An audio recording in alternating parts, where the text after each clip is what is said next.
So an object at rest remains at rest, and an object in motion maintains its velocity unless it experiences a net force. All right, so a couple of things here. So an object remains at rest until what? Something acts upon it. So as a trader looking for breakthrough, you won't have breakthrough until some force creates that desire in you to act and move from where you currently are.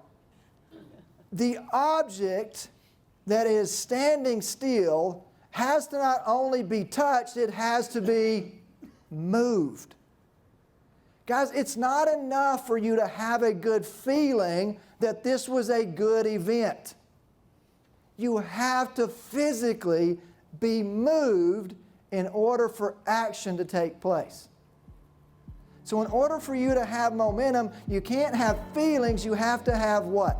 You have to have action.